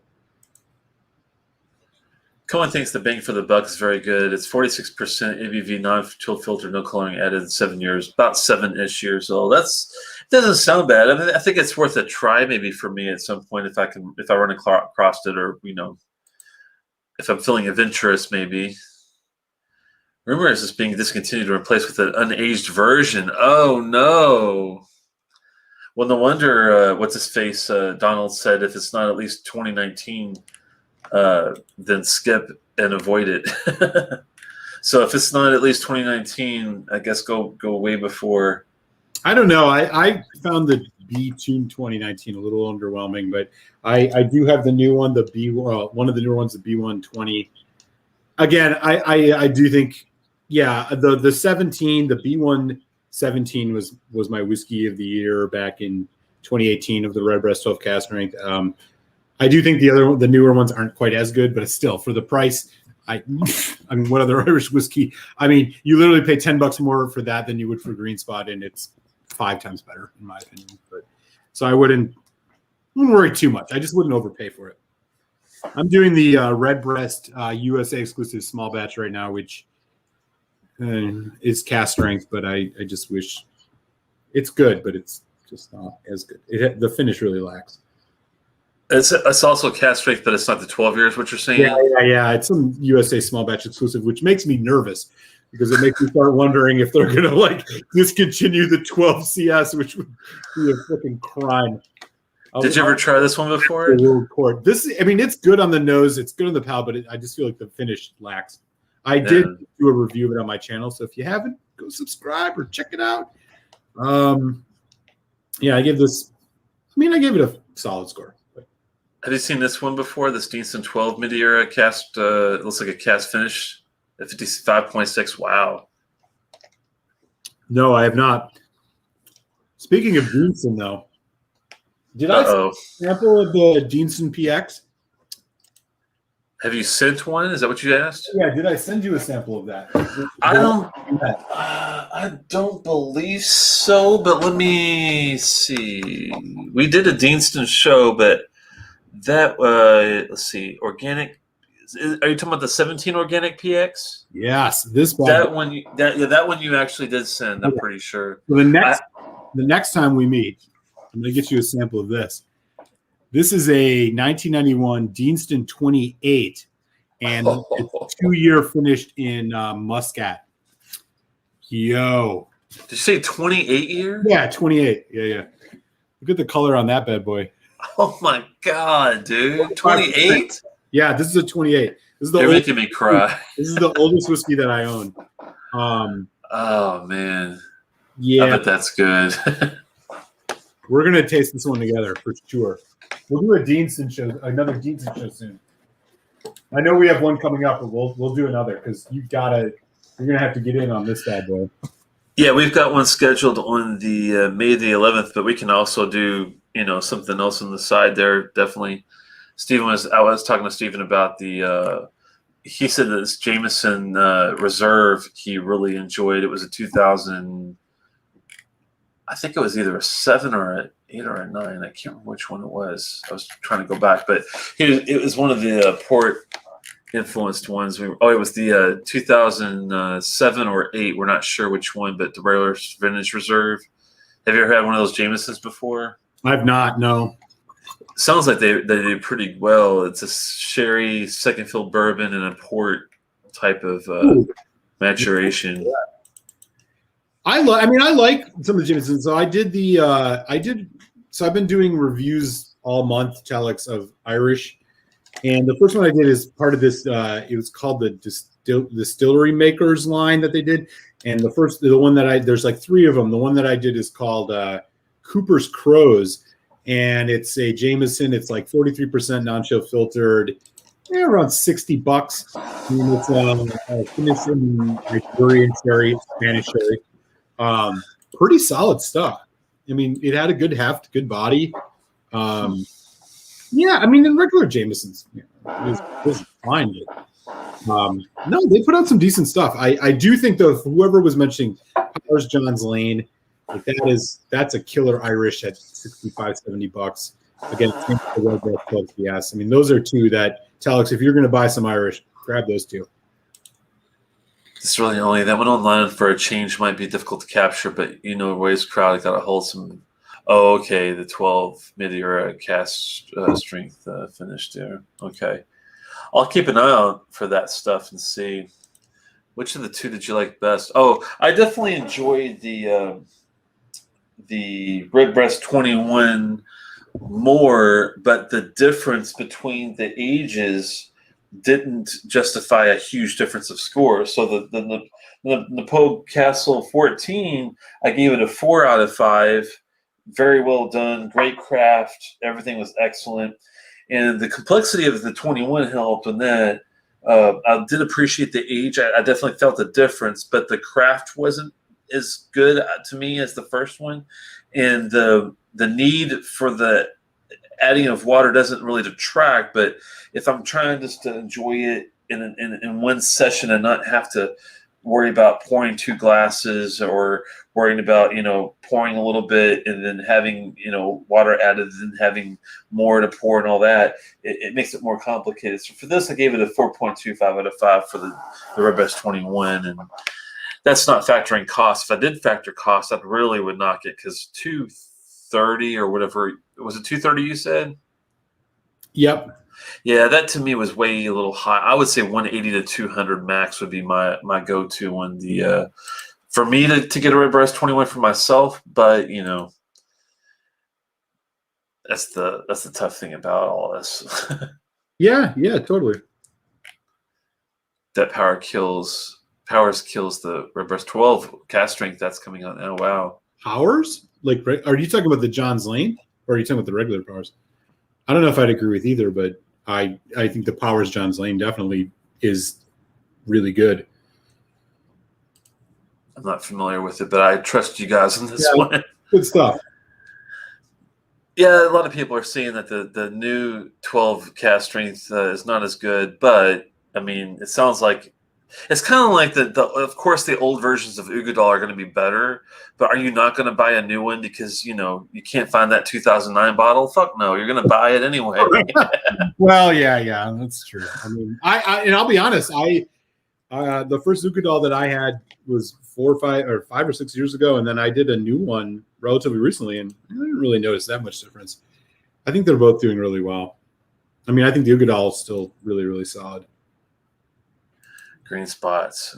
When is the Emirate night? Oh yeah, we haven't. I just got both bottles for both of us. We're not due to meet up again probably till May, but we can maybe work something out if you needed us to do it at a certain time. I know you already have a bottle yourself, so we'll definitely let you know when it's on I think it's on the schedule right now, tentatively for July the 6th is what I'm seeing. So. Yep. I actually just got a new Amroot, actually, and I forgot to mention this earlier. Oh. And it's a huge box. It's the Amroot Bagura. Damn, that's huge, dude. It was like one of these gift boxes. It had it's the only way you can buy it, I guess. It had some glasses in it, but where's the bottle? Oh, interesting. Yeah, the bottle itself, it's a 46%er. I think it's only U.S. Boy, it is hard to read on the back. I think it's sherry and bourbon. I can't. I mean, it's literally like yellow on green. I mean, try and read that. That's a tough one. But first time I ever thought I need one of those things that like Quig and Ralphie use. Where I'm like, yes, I was gonna say you need a magnifying glass for these things. Honestly, I do think I don't use one yet, but I have been wanting to find one because I do love to get my trusty flashlight out, and I love to look at the etching on bottle codes and try to figure out what year some of these Ardbegs are from. So I think it does benefit all of us to have some sort of magnification for those types of bottles. So I challenge both of us, Eric, to find something that's going to help us read some of these in the long run. Yeah, no, we're gonna either drink ourselves blind or we're gonna become blind by old age. Oh, you could definitely be involved with that show. I'll even invite you on to come on with us for that one, unless Malt has an objection or anything. It'd be kind of fun to have a third wheel. People from Tennessee. That'd be fun. No, that'd be great. That'd be great. We'll have you come on, Stephen, and definitely chat. Yeah. Speaking of shows, do you want me to do? I got it open here. I can give a little preview of what folks can expect coming up over the next couple of weeks on Telex and Malt. Yeah, definitely.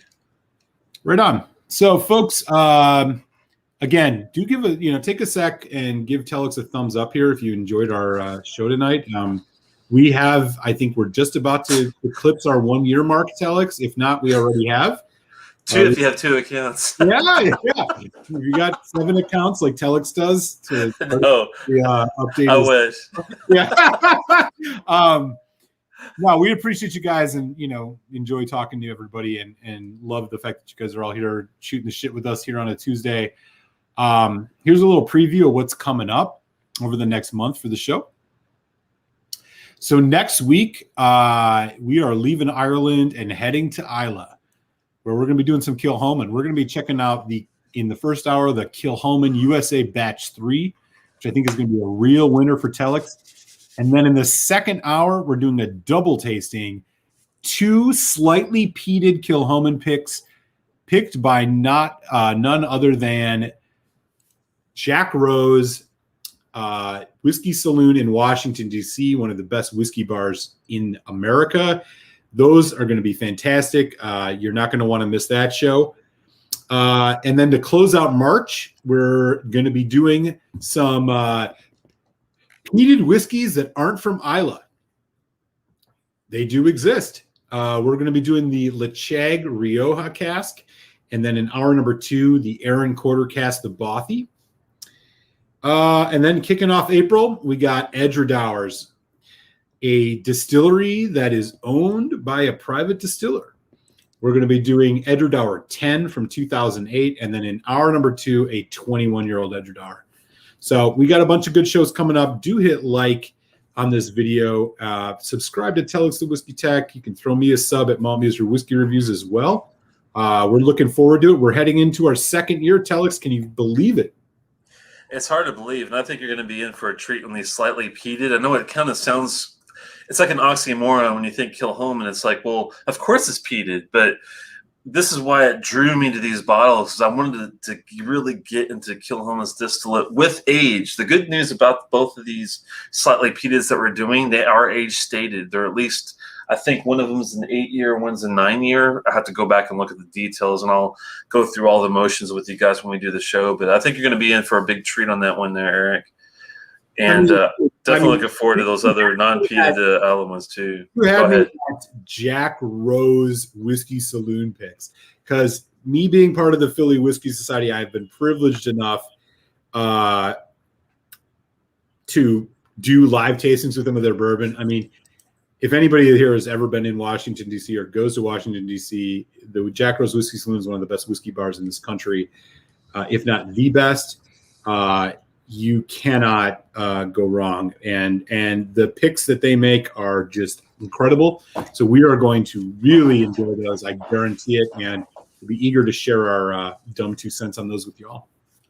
And here's another thing Andrew brought up, a good point, is at some point, we don't have it scheduled in, but we might like pop up with a surprise at some point, but I'm not sure. I think Malt might have a Solera bottle, or also known as an Infinity bottle, that he's working on. I've been working on for a while, and I sent Malt a little sample of something that we'll see what he thinks, what he gets at some point.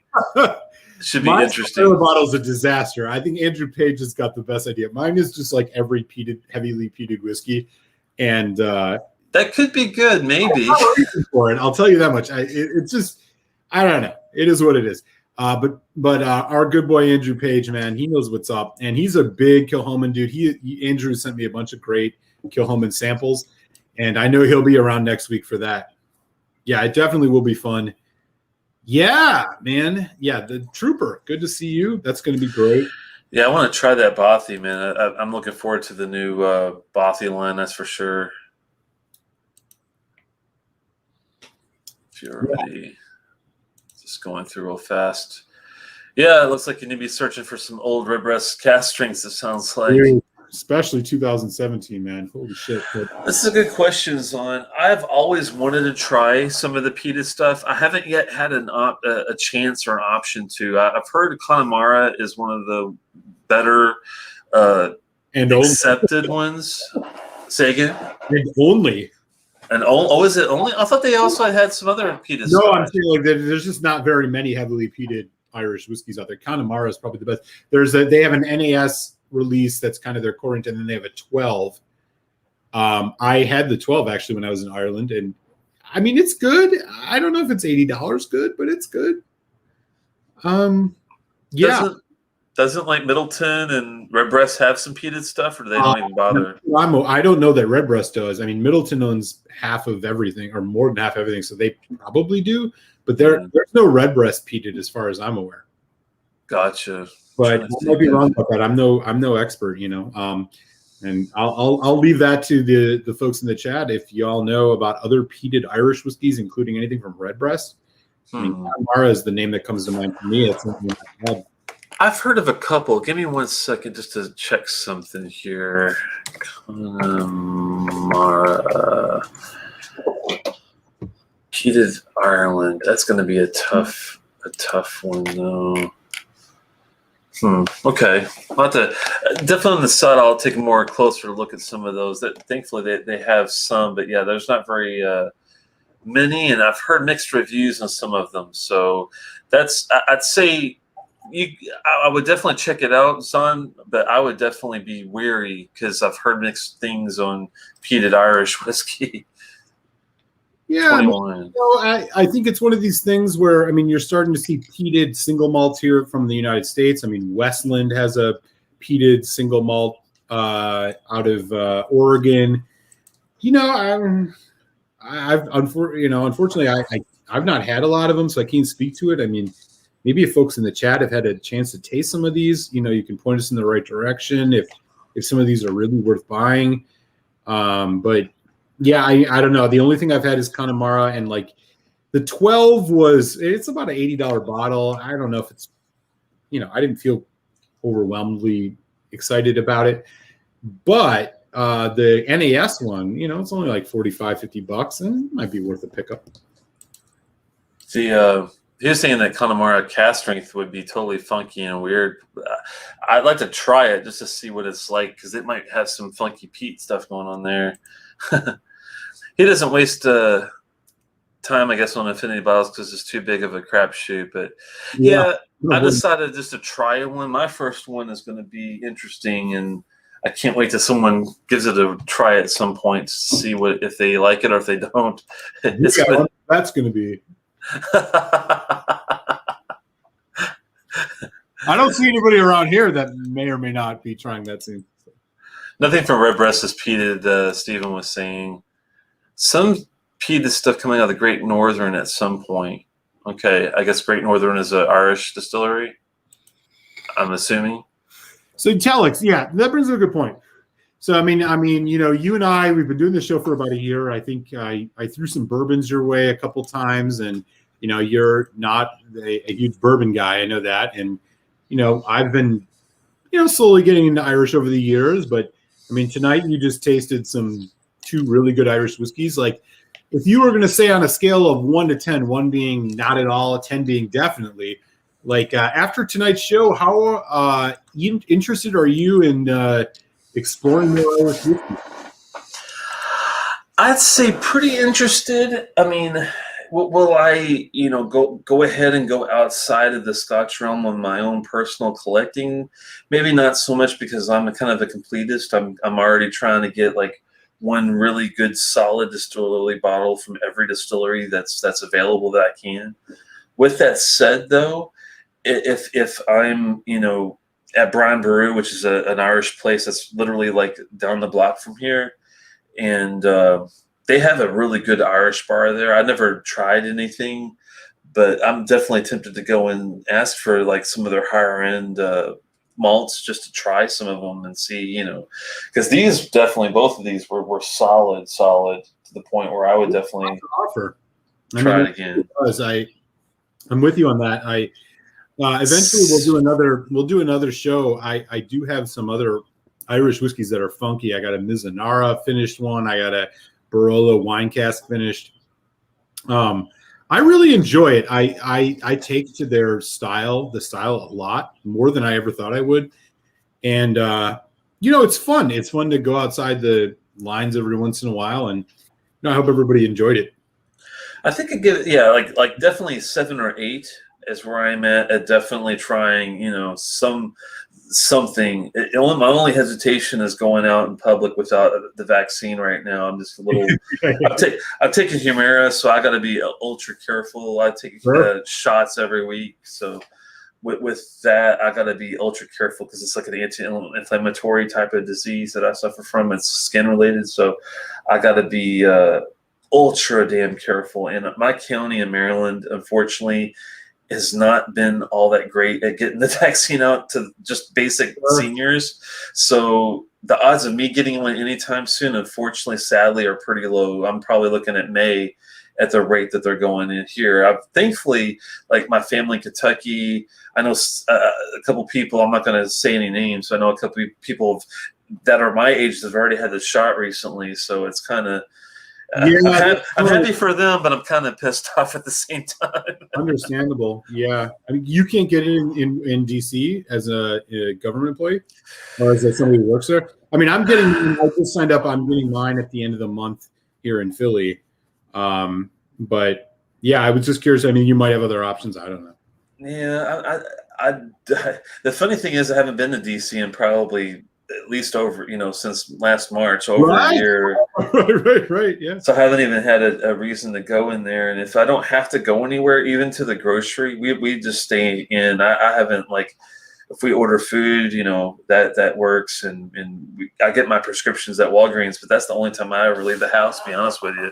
Yeah. Or to meet you at a park, do my radio. Yeah. In a random park somewhere on the eastern seaboard to swap whiskeys under the darkness. we went to New Jersey last month. Yeah, we were in southern Jersey, man. Yeah, which was awesome. I didn't tell you when I was out there, man. I went out to a nuclear power plant for the first time. I didn't even realize they had nuclear power plants out there. Really? I heard of 3 Mile Island growing up in Kentucky. You hear the horror stories. Yeah. You come out here, and I was going to a place called Mad Horse Creek, which is this area right on the shore of Salem, New Jersey. Yeah, and that's where we met, Salem, right? That was just outside Wilmington. Yeah. Well, the third park that, like, I do usually like 4 parks before I head home, and the first one I met you at, that was kind of a nice, just kind of a run-of-the-mill, no frills, type of park. But that third one I did was the Mad Horse Creek, and it was literally, I could see across the water, there was this giant smokestack billowing and puffing, and I was like, what the hell is that? I've never seen one before. Noble. So on the way there, I saw this sign that says, if you hear a siren, tune into 7:40 a.m. radio. I'm like, what the hell is going on? This is crazy. And I didn't realize they had all these, stopgap drills and meltdown issues and all sorts of stuff. So I was kind of nervous. I got my contacts, and I headed home after that. Oh, damn, man. I didn't realize that. Yeah, that was kind of a scary deal. On the other side of the Delaware next time, eh? No, it was fun. I need to do all the parks in New Jersey at some point. So the next time we go up, I might pick another point in Jersey, and I want to do all of the ones in Pennsylvania at some point. So I might just pick one next to your house or something to go to. I do have a urban bird sanctuary literally in my backyard. So, if you're ever in West Philadelphia, by all means. West Philly, like the first Prince. Born and raised, brother. Yeah. It's the bird sanctuary where you spend most of your days. Oh my God. Sometimes. Yeah, we got a bunch of good stuff coming up, y'all. I actually, Telex, I'll have to, after this show, look back and see if we're at our year anniversary or if we're close. But if we're not, if we've not already passed it, maybe we should figure out something to do for that. Of course, this has been all about, we started doing this from COVID. I mean, Telex and I've known each other for years prior to this, but we've really enjoyed this over the last year. And again, the main reason is because of all of y'all hanging out, talking whiskey, sharing whiskey, drinking whiskey, spreading the knowledge. We all love this stuff and super appreciate you guys all spending your time. So by all means, if you haven't yet, hit a thumbs up on this video, sub to Telex, sub to Malt Muser Whiskey Reviews. We got mad love for you guys. We've made it through almost a year of a fucking pandemic. We've also got the next show. We're going to be not just doing our usual two. We'll be doing 3 solid whiskeys: the USA Badge 3, the Salt Lake Peated Hogshead Sherry, and the Salt Lake Peated Bourbon. So we'll be doing that. That next show is going to be some 57% ish stuff. So I think we'll be feeling it, and we'll be celebrating this next show. We'll call it our anniversary special. Yeah, next week is unofficially the anniversary special. Because time doesn't matter in COVID, so fuck it. Let's do it. We're gonna drink some Jack Rose picked Kilhoman's. I mean, come on. You can't get any better than that. What you asked for an anniversary show, right? I'd say so. I mean, Kilhoman is definitely. I mean, I'm looking forward to Ardnaho, and I don't want to jinx them, but Kilhoman is my favorite newest distillery that's out there, bar none, across the board. I mean, I like King's Barnes, I like Ardmaturin, I like El Cibé, I like Eden Mill. I like some of these new guys, but I tell you, Kilhoman is just fucking killing it for a newer, like under 15-year-old distillery, in my opinion. But Lord, I guess we'll see. Indeed. Well, I think I will say see you next week. Everybody stay safe, be well, wear a mask. We're almost at the end of this. Keep yourselves safe. Keep your family safe. We wish you the very best. Enjoy St. Paddy's Day. If you are doing anything tomorrow, do it safely, all that shit. Yeah, we've been doing this for a year, guys. Don't fuck it up now. Yeah, we're almost there, homies. Appreciate y'all very much, man. Everybody stay safe, be well. Namaste. Sláinte. Sláinte.